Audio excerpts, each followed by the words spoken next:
Guys, magandang araw sa ating lahat. So ngayon ang gagawin natin, magpapalit tayo ng mga bushing sa ating suspension arm. Tapos yung ball joint magpapalit din tayo. Yan, so bali natanggal ko na itong suspension arm natin. Ito yung mga bushing na papalitan natin. Ito. Tapos yung ball joint. Tapos ang tinanggal lang natin dito, bali ito, tatanggalin natin to na dalawang tornilyo dito sa may shock absorber dahil magpapalit din tayo ng rubber bushing dito, tapos yung bearing nya.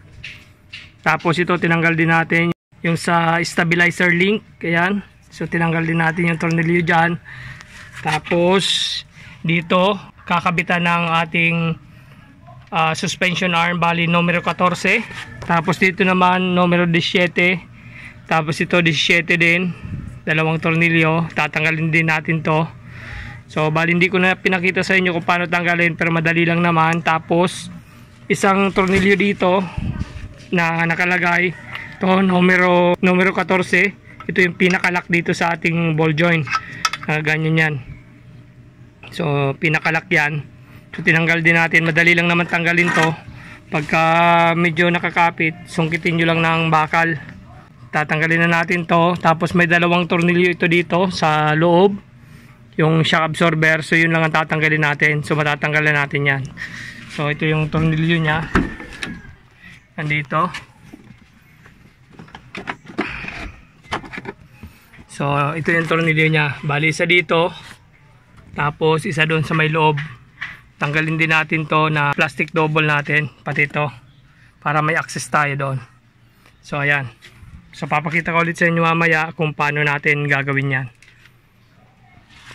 Tapos guys, wag din natin kalimutan ito na numero G's na tornilyo. Nakakabit yan dito sa ating ABS na wire.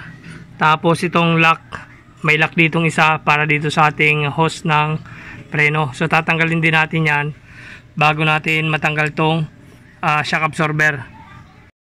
So yun nga guys, natanggalan natin yung shock absorber, dalawang tornilyo yan. Tapos ito na yung shock absorber natin.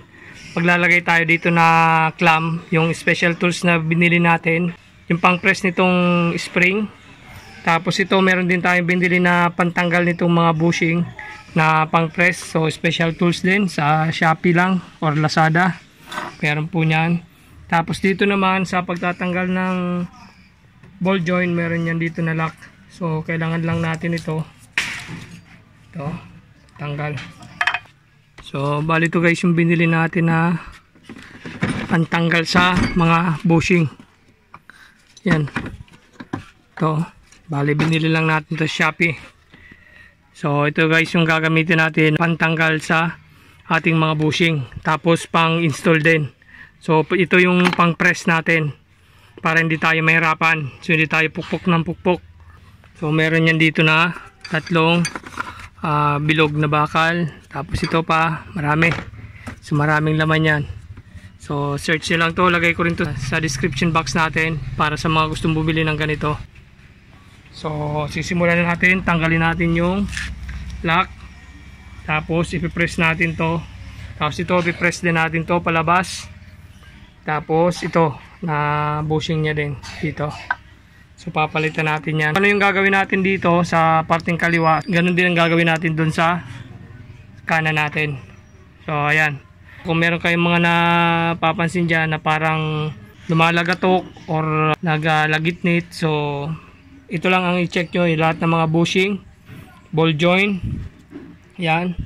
Tapos yung last na i-check nyo, yung sa rack and assembly, yung bushing doon, baka walang bushing kaya lumalagatok siya. So yun din ang i-check nyo doon, kung lumalagatok pa rin siya after yung palitan tong mga bushing. Kasi ito halos okay pa naman to na mga bushing, so gusto ko lang siya palitan para maging okay yung ating mga pangilalim. So paunti-unti natin yan na ikukondisyon para pag bumiyahe tayo ng malalayo, so wala tayong problema. So okay, so sisimulan na natin, tatanggalin na natin yan, press na natin. So dito guys, sa pag-press nitong bushing na ito, so hindi na natin kailangan ng mga bakal na mga ganito kasi maliit lang. So sakto naman ito. Tapos ito, ipupush niya yan pababa dito. So ayan, so tanggalin na natin. Bali dito lang natin yan pipihitin. Okay.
So ayan guys, napakadali magtanggal ng bushing pag meron kayong ganitong tools.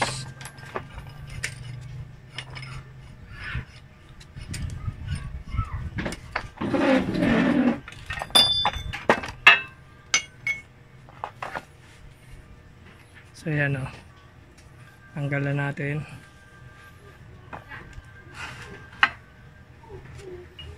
Yung bushing nya, so may mga crack na rin.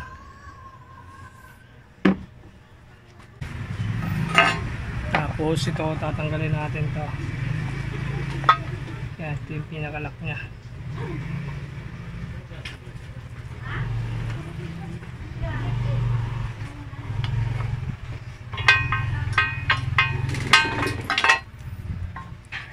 Yan.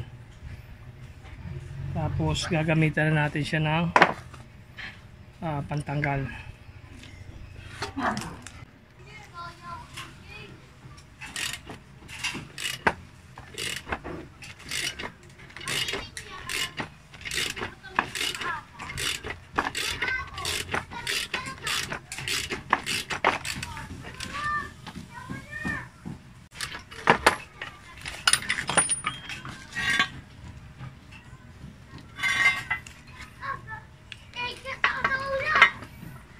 Ayan guys, tanggalan natin yung ball joint. So ngayon maglalagay na tayo ng mga bushing tapos yung ball joint.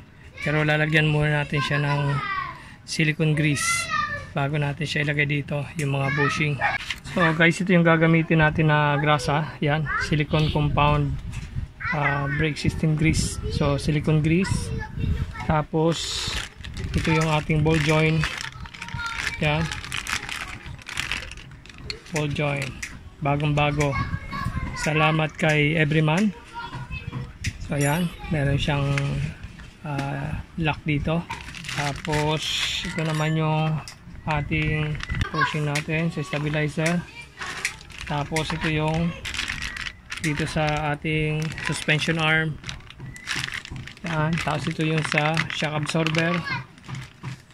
Tapos ito yung sa suspension arm din dito. Ito guys, bali small yung kukunin nyo nito pagka year 2005 to 2009. So small lang. Tapos yung bearing sa shock absorber. So lalagay na tayo. So pwede tayo maglagay dito. Pwede rin dun sa mga rubber na. So ayan, punasan lang natin yan.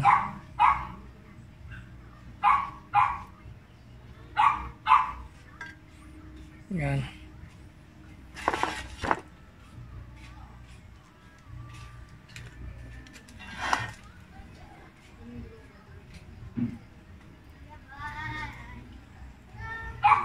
So hindi naman kailangan sobrang dami, yung sakto lang para madulas lang siya pag pinasok natin yung rubber.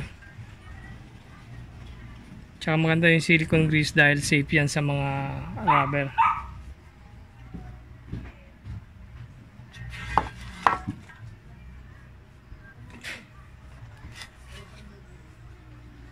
So ito dito sa ball joint kahit hindi na dahil sasalpak lang na, pero mas maganda para hindi rin siya mag-stack up. Yan. Lagyan na rin natin. Lalagay muna natin yung bushing na bilog ito. So may size ito. Bali check nyo na lang sa Shopee kay Everyman kung ano yung saktong size na ganito sa inyong sakyan. Sasalpak lang natin yan pag ganyan. Ganyan lang. Yan. So kailangan pantay muna. Pupukpukin natin paikot hanggang sa makabaon na siya. Pupukpukin lang natin yan ng martilyo paikot. Tapos hanggang dito lang yung level niya. Yung kabila nito. Pantay lang dapat yan dito.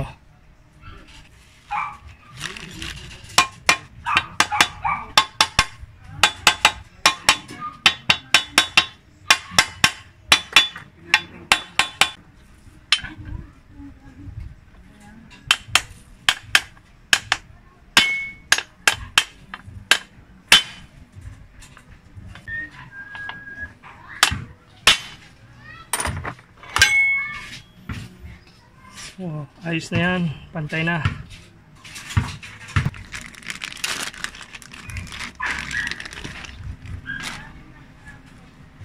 Dito naman tayo sa bushing na ito.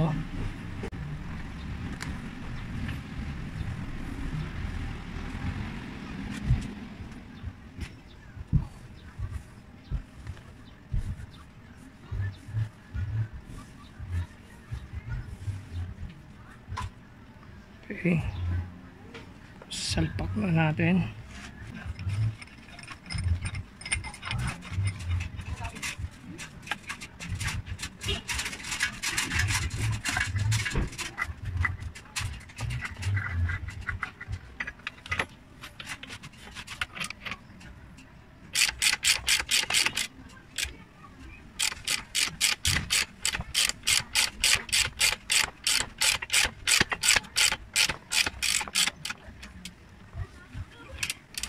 So ito guys, napakadali lang isalpak to, itong bushing na ito. So hindi na kailangan ng washer na para may pasok. Kung paano natin tinanggal, ganun din yung pagpasok nito. So medyo sumubra ng kaunti, so gagawin natin, pwede naman natin pupukin lang. Yan. Yan o. So okay na, pantay na. Yan. So ayan guys, oh. So pantay na siya. Tapos ball joint naman.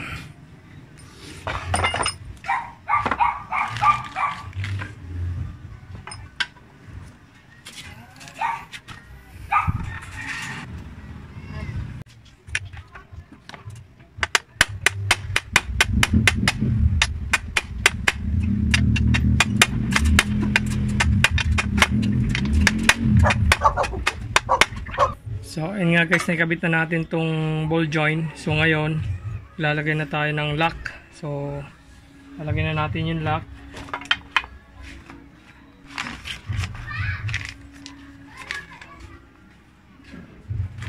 So ito yung kanyang lock. So, gamitan natin ng ito yung kanyang snap ring, yung lock.